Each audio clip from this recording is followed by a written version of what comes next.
If you're following the Lindsay Clancy trial, you're going to want to watch Not Carol, the documentary. It's on YouTube for free. That's where I watched it. I highly recommend it. Now, if you're not following the Lindsay Clancy trial and this postpartum psychosis, tricky legal court cases, that type stuff, personal stories, that's your interest level, you'll want to watch this too. And the reason I'm talking about this today is because I watched this recently as a recommendation because we're following the Lindsay Clancy trial over on my true crime YouTube channels. And so I watched it, was mesmerized by it. And so I want to talk about it, came here to suggest it to y'all. Now I've got my other phone in my hand to refer to notes and whatnot. And I'll talk freely for a moment and then get more pinpointed stuff. So what this is a documentary about a case, and her name is Carol Coronado. This is out in California, and essentially it's a very tragic case. So trigger warning on this, but it's about a woman who goes into severe postpartum depression and eventually is diagnosed with psychosis. But during this, she will eventually take the life of her children, and you are learning about the stories not only of her children, the victims, her story, her medical story. You're hearing the story from number one hindsight, because this is way after she was, went through the court system and all that. And you're also hearing it from her husband's point of view.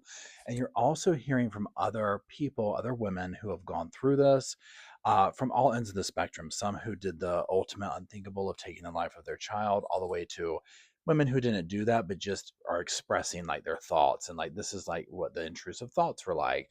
You're also hearing a lot from husbands whose wife went through this, and they're explaining, like, oh my gosh, in hindsight, these are the signs to look for, take it seriously, that type thing. And that part is incredibly insightful. And literally when I was watching the show, I was like, I'm watching this play out again in real life. Because one of the things that's very tricky with cases like this is the not guilty by reason of insanity plea.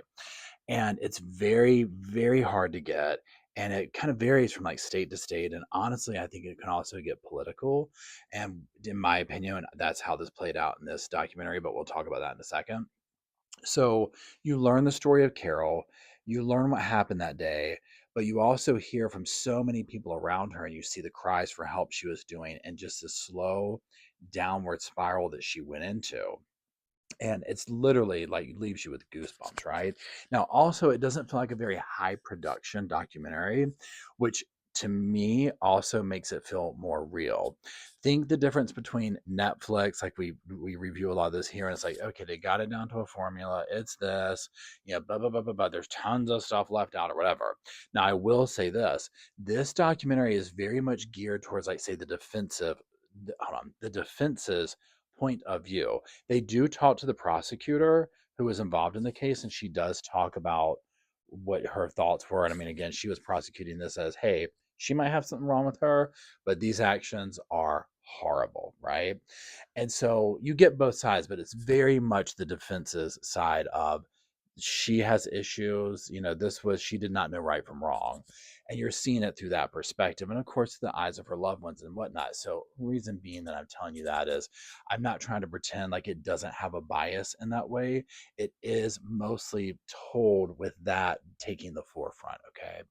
But regardless, whether you're somebody who's like, nope, I don't care about that, like, she's guilty, whatever, it's an excellent resource to learn more about this and hear people who have lived through this, survived through it, et cetera, and are talking about it in hindsight. Okay, so definitely recommend it. Again, it's called Not Carol, and it is on YouTube. Now, I'm going to refer to my notes here to get a little more specific. Now, if you're like, oh, Paul, I don't want to hear anything else, I'm going to go watch it, this is spoiler alert section, right? And usually on these documentaries, especially like this, I hate to say spoiler alert because it's real life and whatnot, but some people might just want the whole, thing to unfold for them in real time. Okay, so like I said, Carol Coronado is her name. Okay, so she had three children. Now, the oldest one was like 2.5 years old. So we're talking like babies, okay? And they lived in Los Angeles. Her husband's name is Rudy. And Rudy at one point would say this. Okay, and I'll say this. Rudy is like the main narrator of this, especially through Carol's story. And y'all, you can see the regret in this man's eyes, okay? And like the what if I had done blank. And Rudy is like, he goes out, he provides, he does this and that, but he says Carol, it gives me goosebumps. Carol did 95% of everything at home as far as taking care of those kids, the house stuff. She was a stay-at-home mom. And they lived in a very tiny, it was like almost like a garage, like a detached garage behind somebody's house that was converted.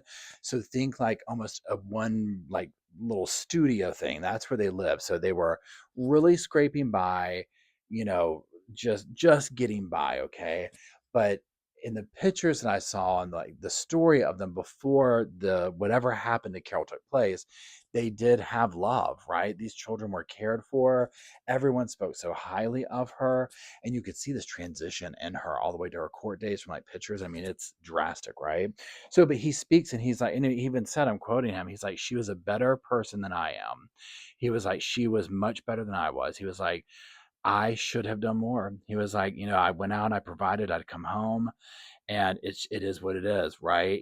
I didn't take this seriously at the time, or I tried to help her with this, but it didn't work out to this way. And when he talks about at one point he's packing up at wherever, like it almost looks like he's selling goods at like a flea market or a farmer's market or something like that. And he's like, this used to be my favorite time of the day. He was like, uh, because I'm going home to see my girl, and my girl, like my woman, my wife, whatever. I think he said her, it's old lady, but you know what I'm saying, like how guys talk. And my three girls, and everybody's excited to see me. And he was like, now I'm I'm going, there's nothing, right? It's making my eye twitch. I mean, it was so sad in that way, but it was interesting to hear his perspective of hindsight, right? Pardon me. And then I'm just going to keep going through here. So the family was very financially strained. Uh, Now, Carol also was attempting to continue her education. She wanted to like advance her career in radiology. Now, let's talk about like what was going on before the act of what she did. Okay, so she basically had like untreated depression with her other pregnancies. Her third pregnancy was very physically difficult. She had a lot of pain. She had trouble walking, all sorts of stuff. She was very sleep deprived. Okay, the kids would wake up throughout the night, and that's one thing that he would talk about is one kid would wake up, then another kid would wake up, and he's sleeping, trying to, for work or whatever, and then she'd be stressed, and it was that vibe, right? It was a lot going on, and she was incredibly sleep deprived, and that's one thing that I think we see a very similar thing with Lindsay Clancy and what she's talking about in her stuff. Okay, now friends said that Rudy didn't provide enough help with the kids. He would get upset sometimes, and the kids woke him up. And he said this, and the friend said it too. I think it was actually her, um, Carol's sister, but I could be wrong. So they would argue a lot. There's a lot of just stress in the household altogether. They're running out of money. And, she had a history herself of childhood trauma, think SA, that type thing, a couple of occasions. And so there's that. Now, there was also voices, you know, things of this nature that took place, say, even earlier in life.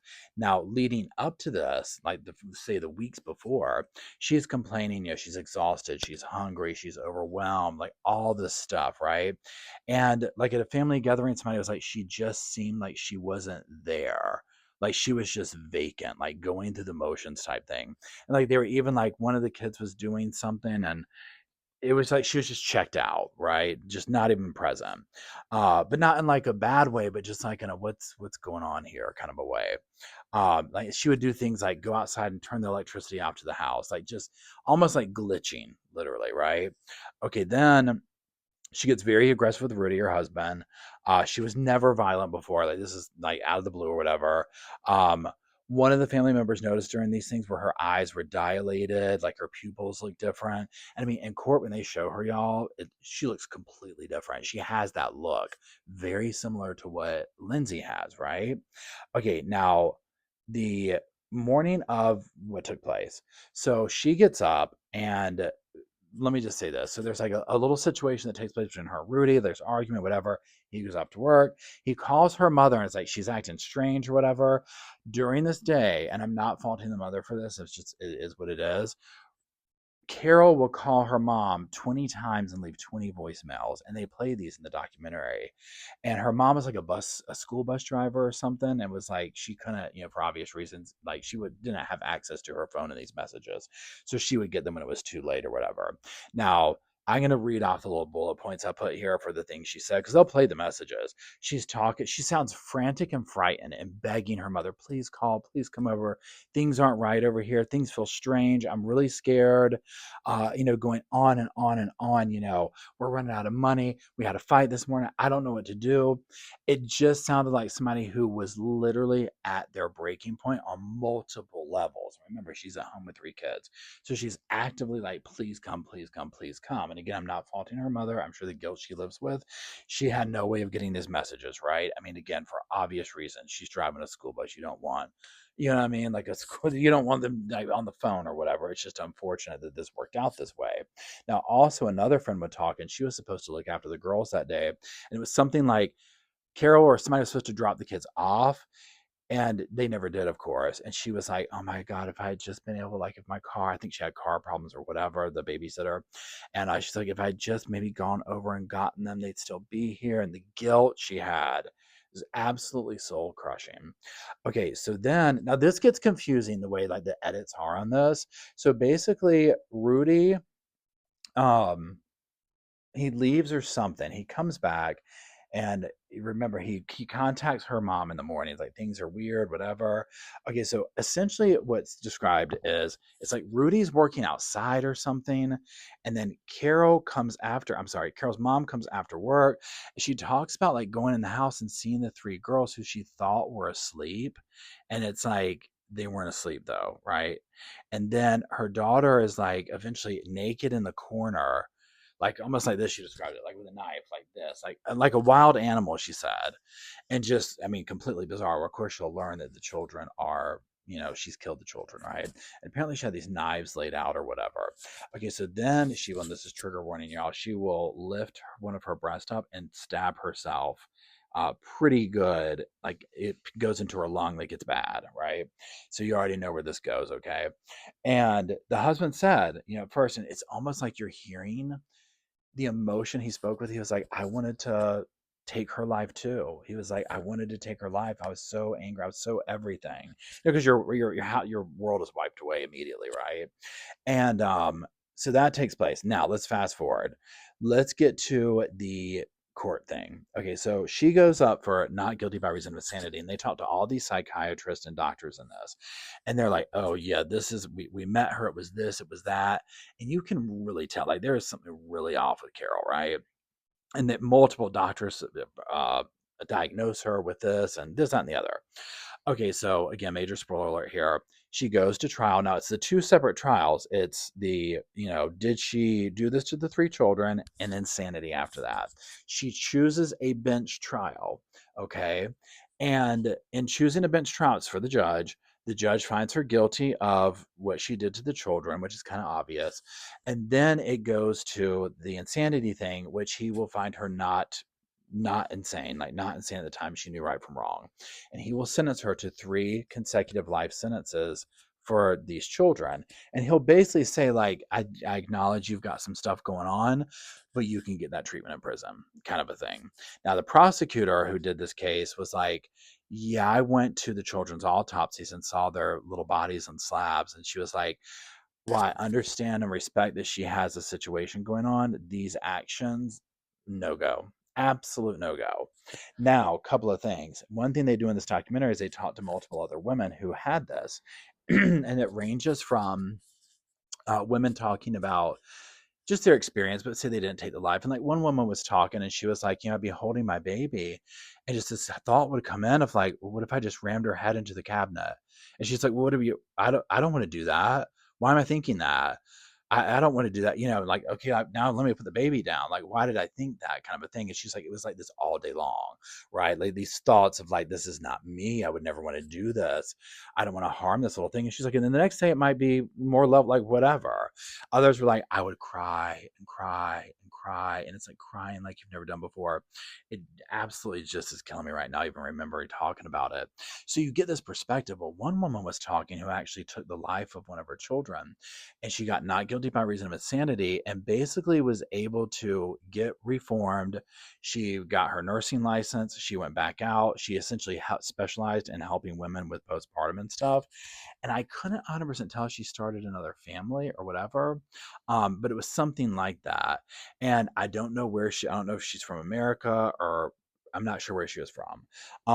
But I was like, okay, I think that this is what a lot of people feel very like, about with these type situations. And I don't know, this lady was like in the documentary, but it wasn't going deep into her story. So I can't 100% speak to the exact dynamics of it. Right. And like say comparing her to Lindsay's case going on or to Carol or whatever. Um, so that was the gist of it. Okay.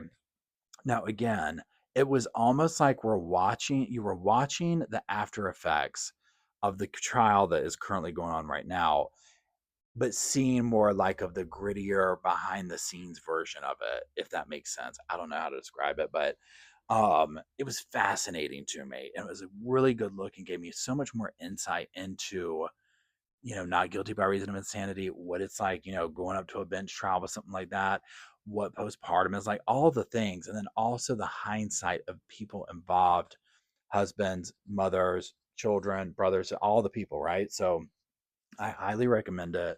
I would definitely go watch it, especially if you're following this trial, if you're from my true crime stuff. 100% go watch it. Whatever side of the fence you're on with the Lindsay Clancy thing, this is informative and it's very interesting, right? So that's it. So I will let you know what I'm going to be watching next. I'm still watching the Israel Keys documentary, so I'll post something here about it. And I'm probably going to see Ice Cream Man this weekend. So stay tuned for that. But let me know what you think down in the comment section. If you watched it, let me know what you think. And if you're following me on my true crime channel, I'll see you in trial.